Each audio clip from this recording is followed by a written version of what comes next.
You got a dollar and a dream?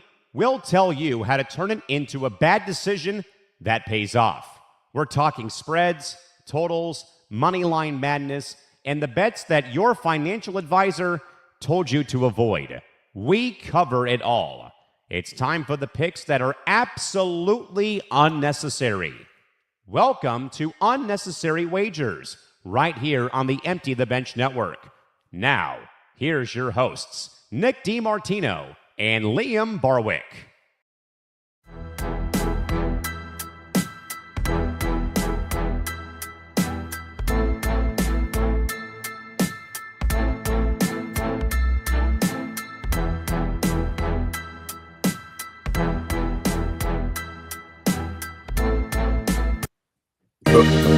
My bad. Hey, what's up, everybody? Welcome in to another edition of Unnecessary Wagers. I'm Nick DiMartino. Liam is off today. I'm going to, first, let me just plug everything. You can watch all Empty the Bench shows on youtube.com/ETB Network. You can follow us across social media at ETB Network. You can follow me on Twitter at Nick DiMart. You can follow Liam at LiamMTGP. You can listen to this. You can listen to Empty the Bench podcast wherever you get your podcast, and make sure to like and subscribe. So, coming off the weekend of the Final Four, the UConn. Look, two very, very different games. UConn pulling off the win against Illinois. I have to react to that a little bit. UConn is UConn. I don't think anybody really expected them to be in the national championship game. UConn played a very good game. I think the biggest issue that Illinois had is that they were just ice cold shooting threes for certainly the very beginning of that game. They were just ice cold. They did not have a good night shooting. They went 6 for 26 from three. They are a very high volume shooting team. It is going to be very hard to beat any team when you're a team like Illinois and you shoot threes as much as they do and they're just not going in. That's always going to be a bit of an issue. It's not surprising. I thought UConn. I picked UConn mainly because of I think they have the best player on the court. Tarris Reed is the best player on the court. They have the better head coach, and they have more experience. So those three things were the reasons I liked UConn. I was certainly right about this game. Actually, Alex Karaban didn't really have that great of a game. He didn't shoot well at all. He only had 9. He only had 9 points. I expected a little more from him, but UConn was still able to pull it off. Tarris Reed was a little less dominant than he was against Duke. I think Illinois had a little bit more of an answer to Tarris Reed than Duke did, but he still had a pretty solid night. I don't know. I guess UConn just seems to be this team that tends to punch above their weight. I mean, look, they were a 2 seed. They didn't win the Big East, and they actually lost to St. John's 2 out of 3 times. But they just seem to punch above their weight in the tournament some years. I mean, I remember they're not the dominant team like they were 2 years ago or anything like that. They're not, by no means are they a dominant team, but they're just the type of team that seems to punch above their weight in the tournament in big spots. That has a lot to do with Danny Hurley. That has a lot to do with all sorts of things. Mostly Danny Hurley. With the Michigan-Arizona game, the other Final Four game, which really was more like the de facto national championship game, because chances are the winner of that game probably wins the national championship. And I was absolutely stunned at how dominant Michigan was over Arizona. I wasn't stunned that Michigan beat Arizona, although I did pick Arizona to win. In fact, I had Arizona as my national champion. But I wasn't stunned. By the time Arizona was Michigan were actually slight underdog. Michigan were actually slight favorites last week going into the game for basically the entire week. And then at some point, like right before the game, the line actually flipped and Arizona became the favorites. They were like 1.5 point favorite. It was never a big number. It was only like at most 1.5 on either side. But the line did flip from like 1.5 for Michigan to 1.5 for Arizona. And I thought Arizona had the momentum. I think that both teams, I said this last week, both teams going into this matchup were in very similar positions, which is that they've both been dominant throughout most of the regular season, and they've both been dominant throughout the tournament. I would say Arizona has been more consistently dominant up until that point than Michigan was, because at least like Michigan, there were some stretches where they had a couple of losses and they didn't even win the Big Ten tournament.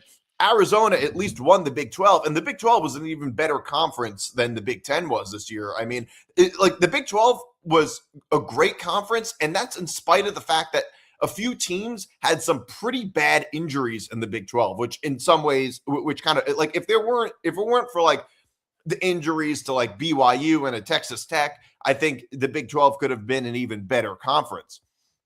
But yeah, Arizona, they won their conference. Michigan didn't. And both teams in the tournament were super dominant. I mean, Michigan, their closest game was against Alabama, and they still ended up winning by double digits. I mean, Michigan, they're not like Duke. Duke was a 1 seed, but Duke had some close calls. Like Duke showed a lot of weaknesses throughout the tournament. Throughout the tournament, we saw like, yeah, Duke's a great team. They have some great players, but look, if this happens, you can beat them. And, you know, they're letting this team get back into the game where they had no business being in the game, other than the game against TCU, which they won by like 30 points, I think.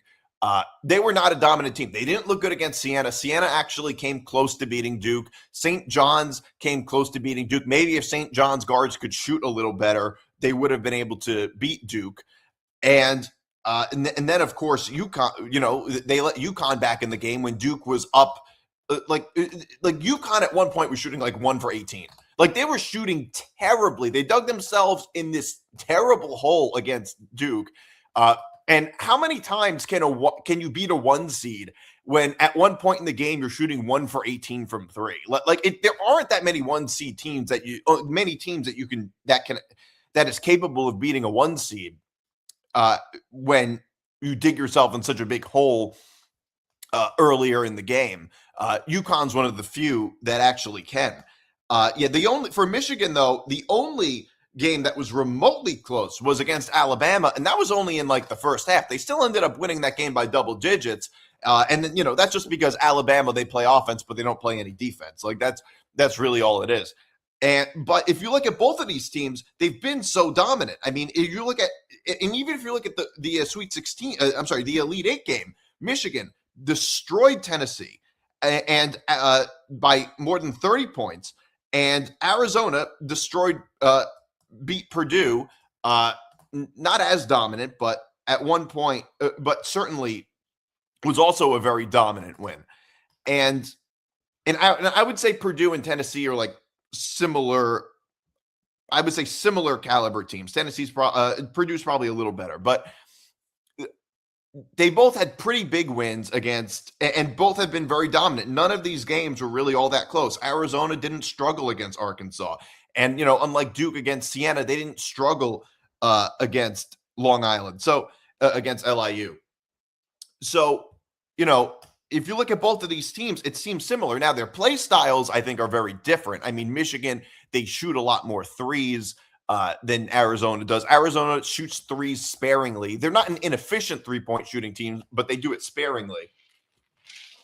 And to me, I thought that, look, it's not embarrassing in any way to lose to Michigan. Michigan's a great team. They're probably the best team in the country. They've been the best team in the tournament. Arizona and Michigan up until that point were the two best teams in the tournament. But I don't think it's embarrassing to lose to Michigan. I think it's the fact that they didn't even show up to this game. Arizona didn't show up. And that is what I thought was embarrassing and just disappointing, a disappointing end to the season. It's one thing if you lose a close, tight game to to Arizona late in the season, to Michigan after a great season. But it's a totally different thing when the season went one way and the season ended in a completely different way, and they just didn't show up. They just didn't show up. They were very overmatched. I think that they played.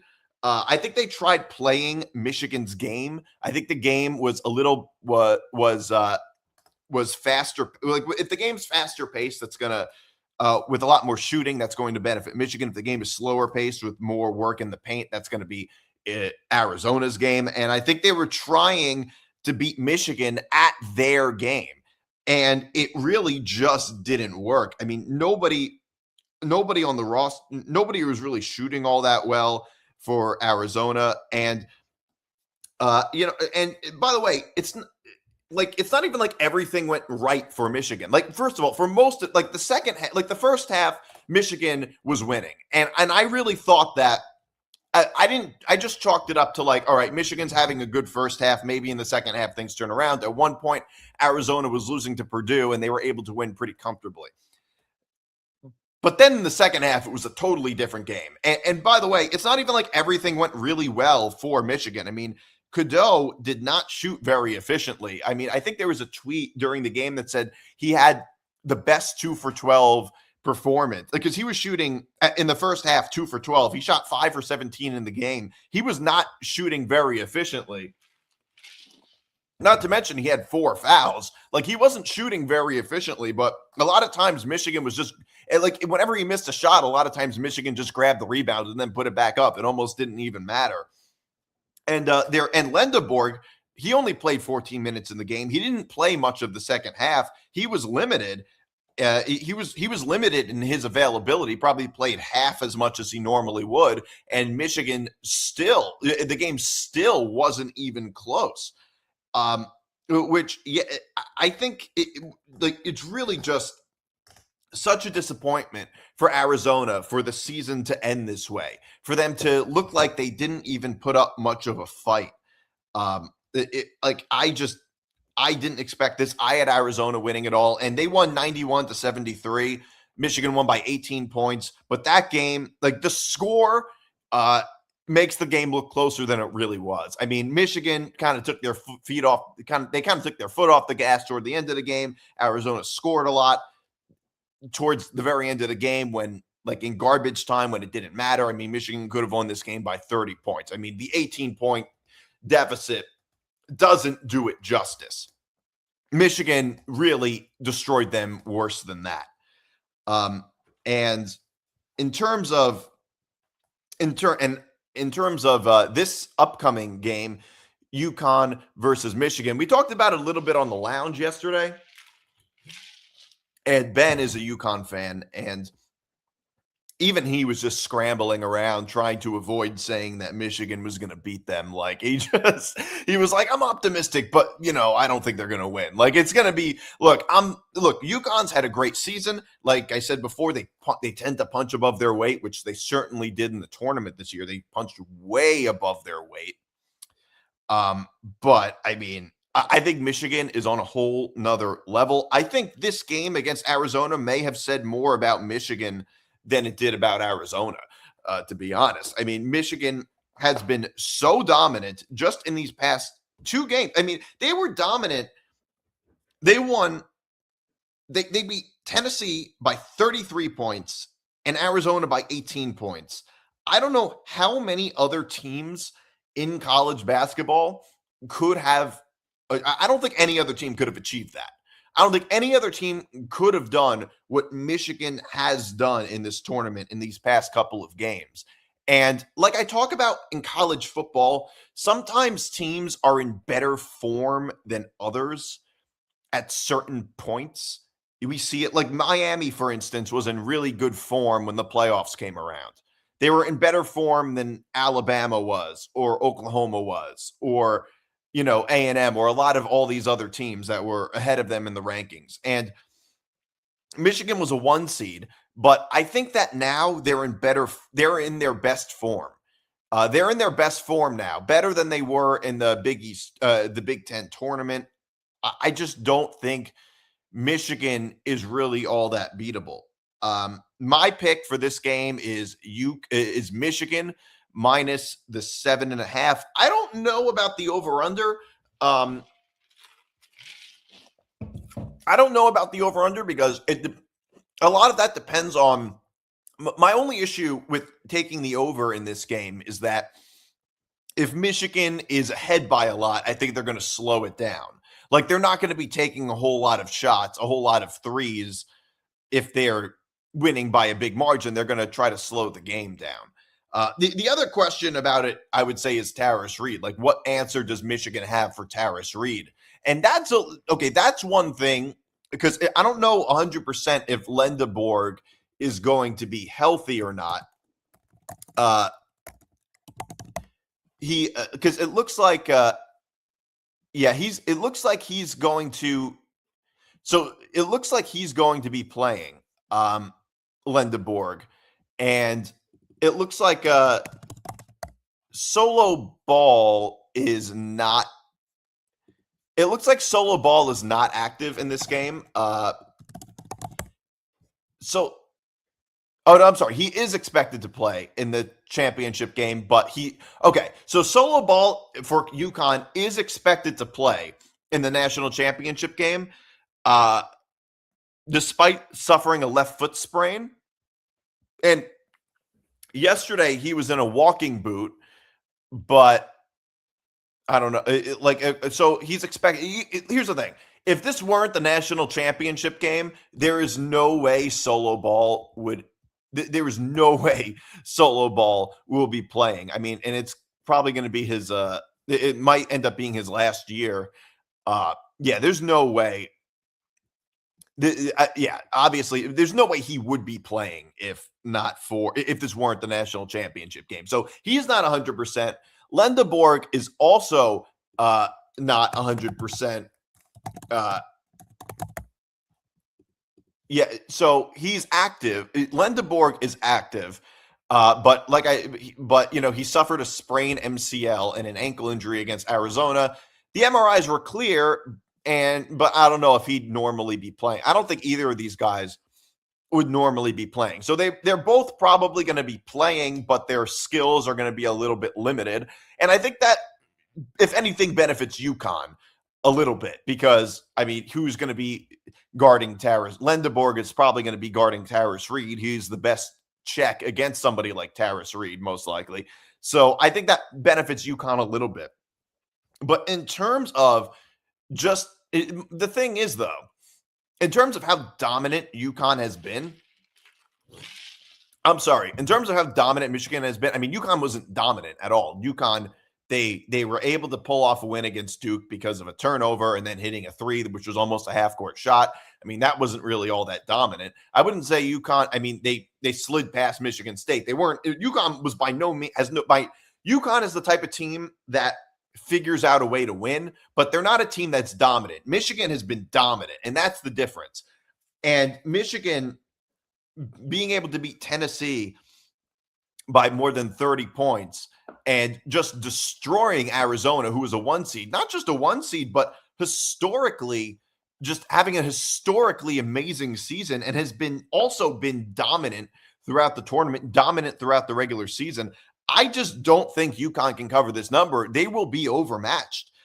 And look, it's one thing to look at the injuries for Michigan and say, look, I don't know, maybe with that injury, they're also with Michigan's limited, with Lendeborg's limited skills right now because of his injury, maybe UConn has a little bit of a chance. I mean, well, Solo Ball also isn't 100%, and Michigan has also had the same issue against Arizona. Lendeborg didn't even play much in the second half against Arizona, and they were more dominant in the second half than they were the first half. To me, I think it's not even just I think Michigan right now has all the momentum in this. Has all the momentum. They have just been amazing, incredibly dominant these past couple of weeks. I don't think UConn has much of a chance. I think they will be overmatched. Cadeau didn't even shoot efficiently in that game. Like I said, he didn't even have a great game.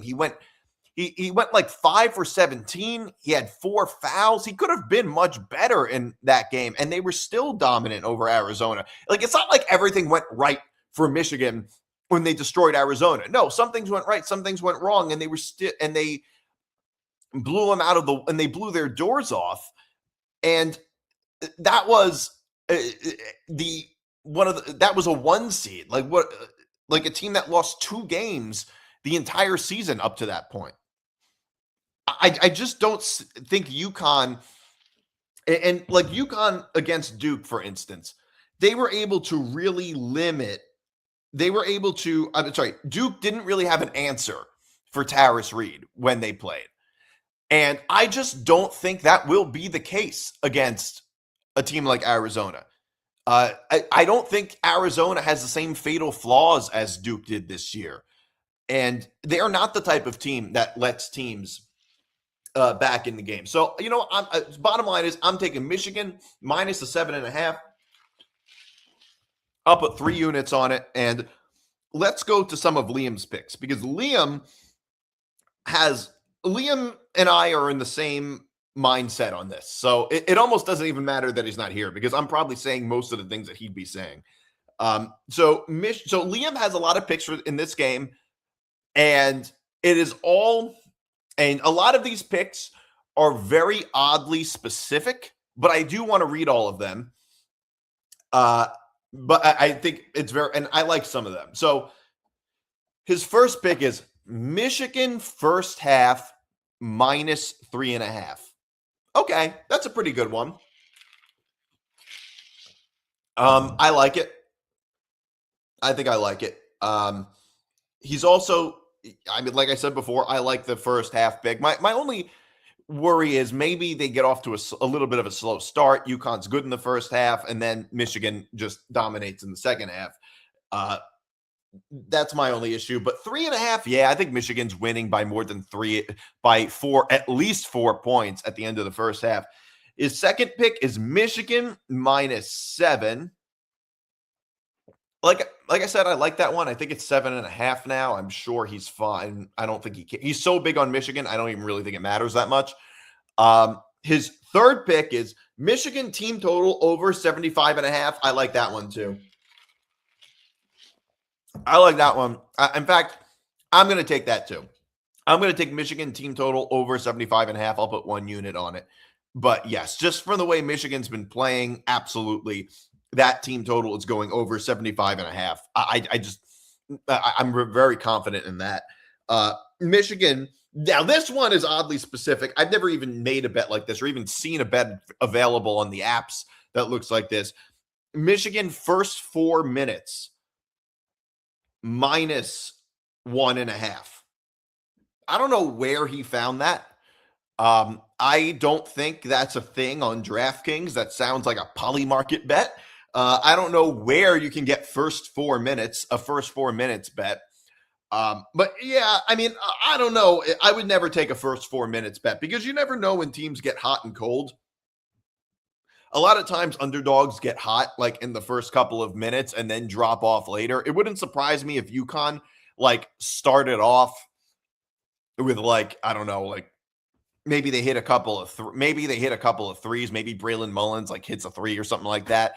And maybe Michigan's a little cold shooting. You never know. I mean, I would just never take that specific of a bet first 4 minutes. I don't necessarily. I think Michigan will probably dominate this game. It doesn't mean they're going to come out of the gates dominating. And then he takes alternate spread Michigan minus 11.5 plus 165.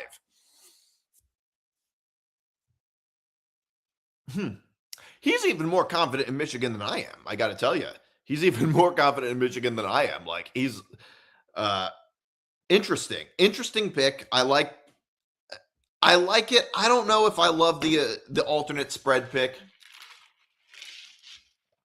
Then again, it is plus 165, so you are getting good odds for it. I mean, I don't think I personally would take that one, but I mean, it's not a bad pick at all. I don't think it's a bad pick. The only issue I have with the minus 11.5 pick is UConn, like I said, they figure out a way to win games, and they also figure out a way to stay in games. So they figured out a way to stay in games, to stay in the game against Duke.